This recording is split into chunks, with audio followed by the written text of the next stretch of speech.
The year is 2018. Xaviant Games releases The Culling 2 to a grand total of about 11 people, and Fallout 76 exists. Over in California, Microsoft's E3 2018 is a go, and we got announcements of several hype games, such as Cyberpunk 2077, Sekiro, and many more.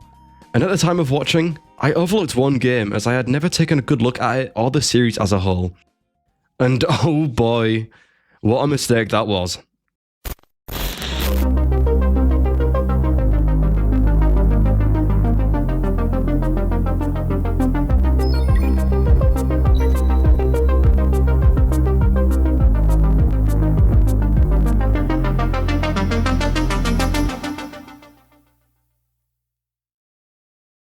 But before we get into it, this video is sponsored. Yes, that's right. Today's video is brought to you by... All jokes aside, here's some backstory. With soon to be 5 games in the main series and over 30 million units sold worldwide, Capcom announced that day what would become its 14th best-selling hit. And that game was... Let us pray for mercy. This is a trial from the heavens above.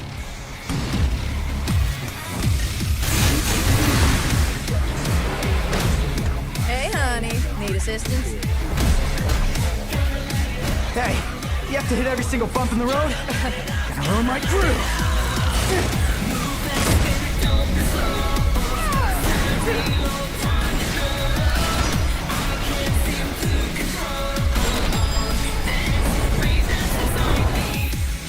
Cheer up, crew cut.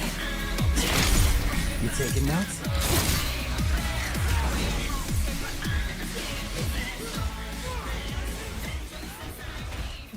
And god damn, did this game look good. Not just graphically, but the gameplay, the combat, all of it. And don't even get me started on the music, you know what, just listen.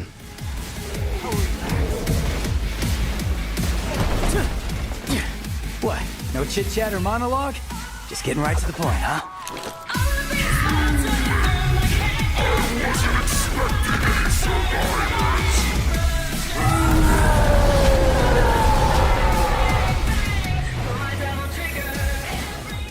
And yes, You Bet Your Ass is on my playlist. Devil May Cry 5 was set to release on March 8th, 2019, and upon its publishing, it sold very well and rapidly became the best-selling game in the franchise. With the game already selling 2 million copies in 2 weeks, this game was special. It had heart. Devil May Cry 4 was released on January 31st, 2008. The game series went 10 years without any new releases, which is safe to say fans were hyped. And now, it's time for the confession.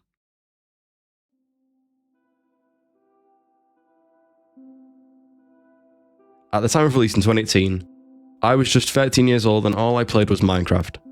I had no idea what Devil May Cry was and I'd never even heard of it. But it wasn't until fairly recently that I actually decided to buy DMC5. And I know, judge me in the comments. Oh, you didn't start at the beginning because you're a fake fan, you're a baby. Shut your fucking mouth! Here's where it gets a whole lot worse. I picked up Devil May Cry 5 because I watched the anime. Oh, you nasty ass bastard! You fucking nasty ass motherfucker! That's nasty, man! What the fuck? I know, I am deeply sorry. And let me make things even worse. I actually enjoyed the anime.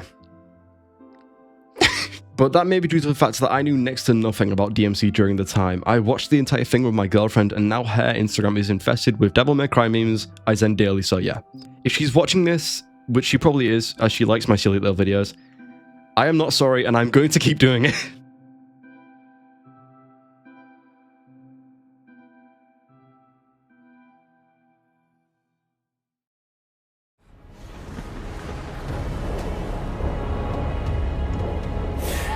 What am I doing wasting my time here? He's got this.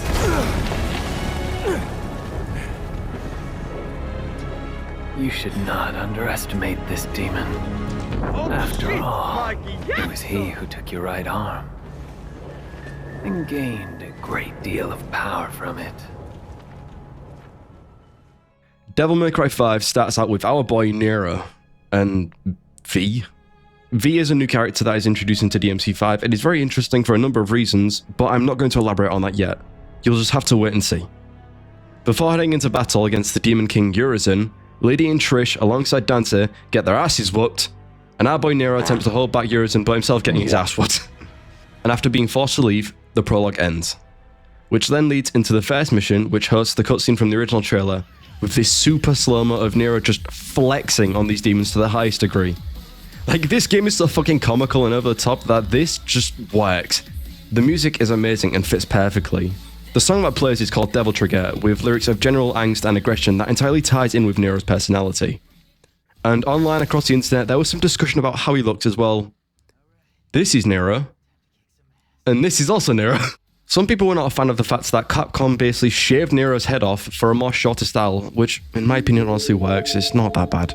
The graphical change is probably due to DMC5 being rendered in the RE engine used for Resident Evil 7, whereas DMC4 has a much more anime-esque styling, like the other games. Now, personally, I kinda like the realism-based graphics. For a game like Devil May Cry, which is very focused on killing demons, blood, and more demons, the new RE engine seems very fitting. It conveys the bloodiness, the visceral combat, and the straight-up kicking ass of the point of the game, I don't know, but anyways, back to the game. I won't be going over the entire story of the game as this isn't the focus of this video, but I highly recommend getting DMC5 if you are interested. Or don't, I really don't give a fuck. One thing I really want to talk about that I think can fully sell you to DMC5 is the usage of dynamic music. And oh boy, does that music hit. The game's music system works entirely based off your style rating during a battle. A style rating is essentially how flashy and complicated your combos are. Varying your attack patterns, dealing damage to multiple enemies at once, and overall avoiding damage will then increase your style rating. The style ratings go from D to SS. As I stated, the music is tied to your rating, and the higher the rating, the more fire the music becomes.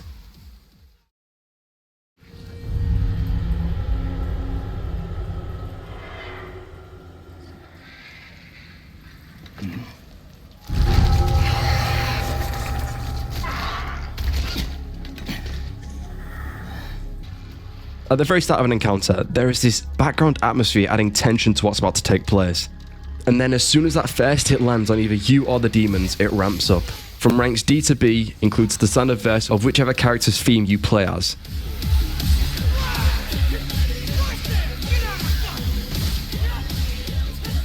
And hitting that A rank, the music is pounding and beating rapidly, itching for that release as you push more and more into battle. The game is screaming out to you to make these next moves count, to attack with full power and ferocity, and once that S rank hits, it fucking delivers.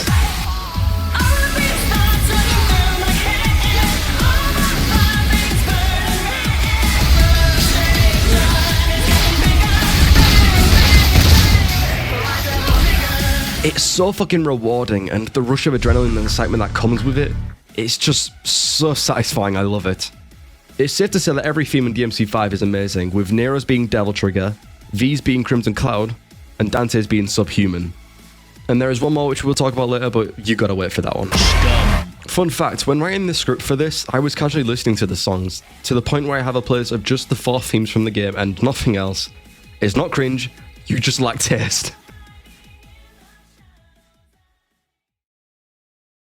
Back to the style rating and how the music works in stems based on your combos, I feel it gives a motivation to improve and hit those S ranks. Because I remember when I first started playing DMC5, and I had no clue what I was doing, and I was constantly getting B ranks and no more than A's. I kept getting that pounding drum in my ears begging me to hit that S rank, but never achieving it. So I practiced more and more, getting more skillful at chaining those long combos to the point where I was finally hitting those S ranks, and the payoffs were always fueling the dopamine rush in my brain, just hooking me into the gameplay even more. Also, I find this hilarious, but the guys in PC Gamer in 2019 did a review based on DMC5, and at one point they mentioned the demo lacks the outstanding musical drops DMC built into its combos. Like, I aren't one to judge, but they basically just outed themselves. These guys basically said, the music in this game sucks, in a game where the music itself is literally tied to how well you are playing. For the dudes over at PC Gamer, it's not shameful to admit that you straight up suck balls at this game, okay? However, they do have some bit of a good point that arguably has some weight to it. The music in DMC5 is tied to how well you play, which means some of the best parts of the soundtrack are kind of locked off until you develop your skills. But that brings up what I mentioned about wanting to improve in Halo's other parts. It breeds drive to get more skilled, and overall, the better you are at DMC, the more enjoyable it tends to be in my opinion. I don't know, maybe it's just my interpretation, but that's the way I see it. Another thing regarding the soundtrack. This game has bosses, and each boss has its own theme. Some of my favourites have got to go to Proto Angelo with its heavy chokes and synths.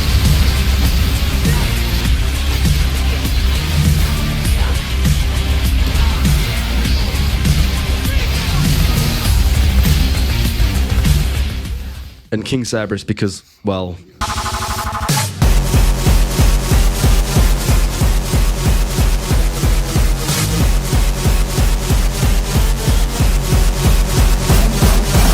But I feel I've talked enough about the music. Back to the story of DMC5. Now, I'm skipping a good part of the story to get to this bit in the game, but I'm going to go ahead and talk about the merging of Urizen and V. You may be thinking, what? V's evil? So that question is no, the homie is just trying to survive, and that's because...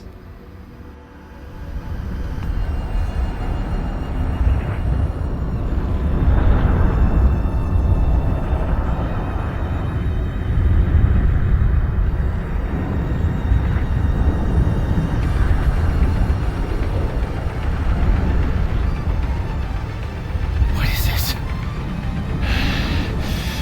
Virgil.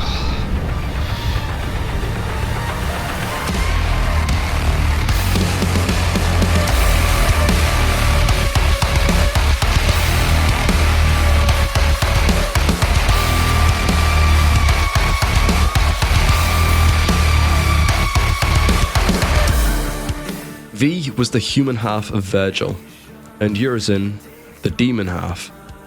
This merge between the two finally brings around the revival of Virgil, Dante's older brother. See, this is some DMC lore coming up now, but V and Urizen being split and then merging to form Virgil, how does that work, you may ask? Virgil's main weapon across the DMC games is the Yamato, a powerful katana wielded by both Dante's and Virgil's father, Spada. The Yamato is known for its ability to cut through space and time itself, allowing Virgil to manifest portals and perform his signature move, the Judgment Cut. And well, the Yamato has the ability to separate one's human and demon side, hence V's existence. And due to V being separated for a good length of time, he starts to suffer and weaken, therefore merging himself back with Urizen. So no, V wasn't evil, he was just looking to survive. And when thus came the introduction of our main man, Virgil. And holy shit, is this dude a walking aura farm.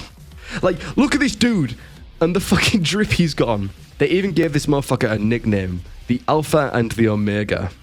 Now I'm going to say it outright, and I will then proceed to be ripped to shreds by Angry Sharks in Dante cosplayers. I really like Virgil. Preposterous! Good heavens! Now don't get me wrong, Dante is really cool, and I hold a high respect for Dante mains, as the amount of weapons to choose from just makes Dante a walking black market. There are so many different weapons, and I just suck majorly to the point where I'm just not built different like I thought I was. A year and a half after the main release of DMC5, on the 15th of December 2020, Capcom put out a DLC allowing you to play as Virgil in the story of DMC5, replacing Nero, V and Dante in battle to just sully him. And frankly, playing as Virgil is really fun. And similar to Dante, Virgil has different weapons, but instead of a military base worth of guns and weapons, Virgil gets 300 weapons divided by 100. That's free if you failed primary school mathematics. Jesus, man. The weapons themselves are the Yamato, Beowulf, and the Mirage Blade. And the combos you can perform with these weapons are very fun, extended to some extremely insane and outlandishly hard combos that can wipe out anything, including everything in the next continent over. And just the overall combat for Virgil is awesome. But there is one thing that memers, diehard fans, and both regular players love about Virgil, and that is his battle theme.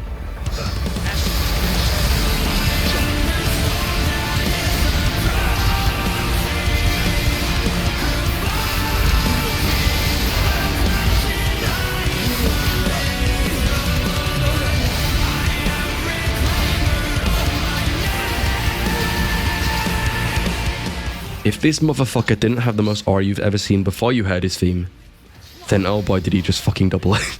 I am the storm that is approaching. absolute cinema.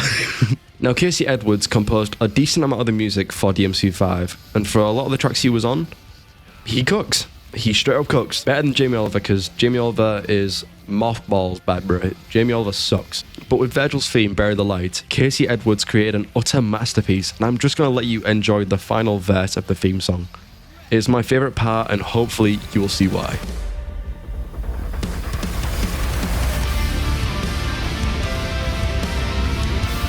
That day, if our positions were switched, would our fates be different? Would I have your life and you mine?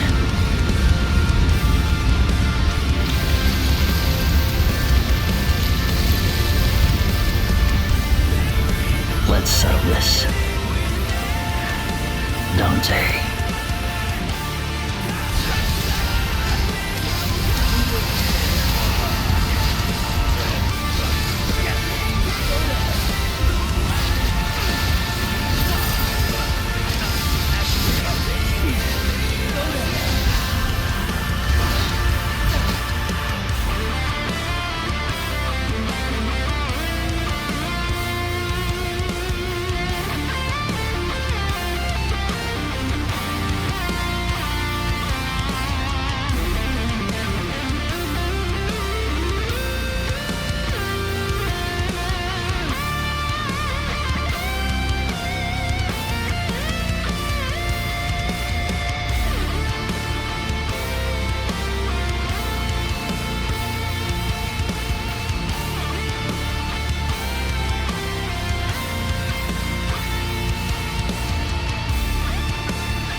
The ending of the song is just brilliant and genuinely one of my favourite songs to listen to outside of playing the game and in real life. It's just that good.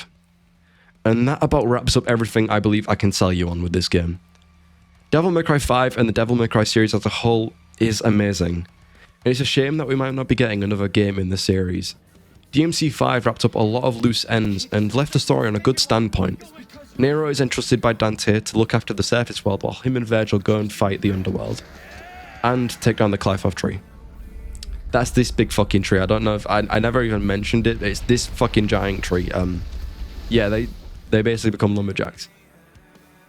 But yeah, this was Devil May Cry 5.